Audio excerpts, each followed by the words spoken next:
저희가 뇌동맥류에 대해서 좀 알아보려고 합니다. 네. 먼저 어떤 질환인지부터 설명을 좀 부탁을 드릴까요?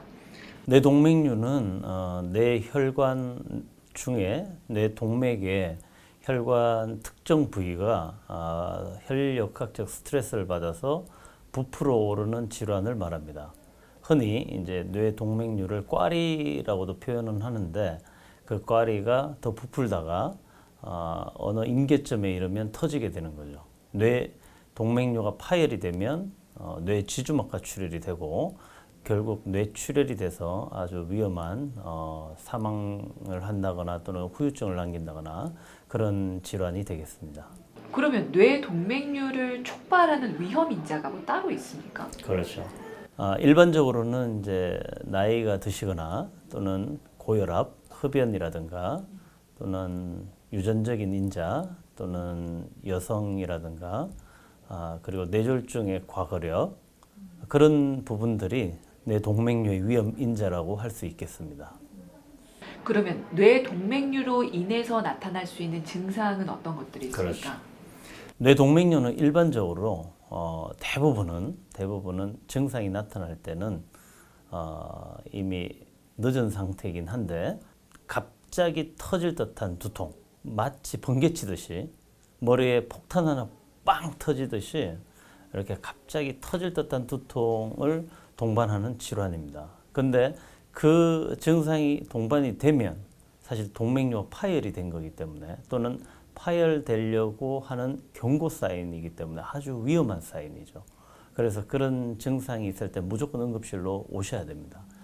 이 동맥류 사이즈가 커지거나 또는 신경을 누를 때 신경학적 증상이 나타나는데 예를 들어서 눈꺼풀이 갑자기 감긴다거나 또는 한쪽으로 뭐 마비가 온다든가 뭐 이런 증상을 유발할 때도 있습니다. 그런 경우는 흔치는 않고 그 다음에 대부분은 무증상으로 우연히 건강검진을 했는데 또는 이 동맥류와 관련 없는 일반적인 두통인데 우연히 혈관조영술이라든가 CT 혈관조영술을 찍었더니 우연히 동맥류가 발견되는 경우가 간혹 있죠. 그 뇌동맥류가 주로 나타나는 성별이라든지 연령대가 혹시 따로 있는 건가요? 그렇죠.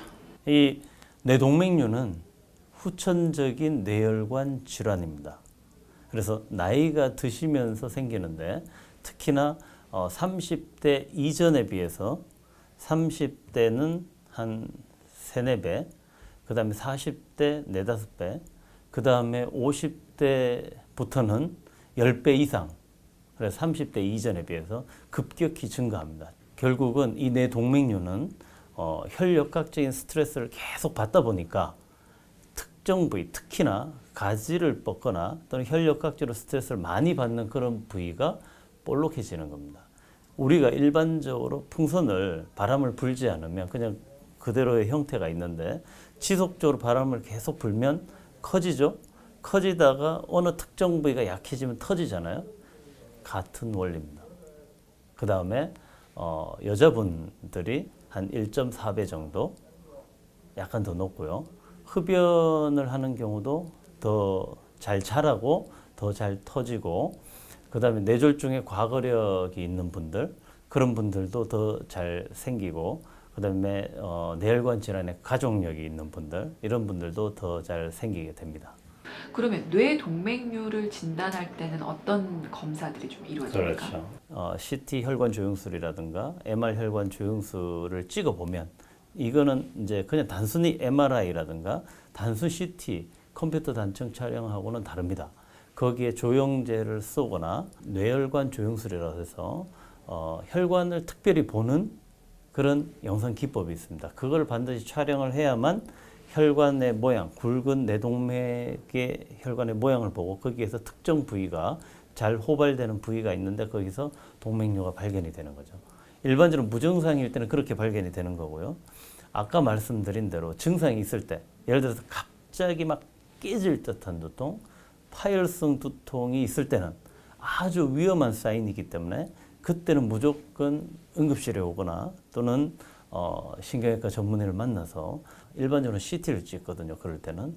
그래서 찍어보면 동맥류 위치와 파열이 됐는지 여부를 알 수가 있죠.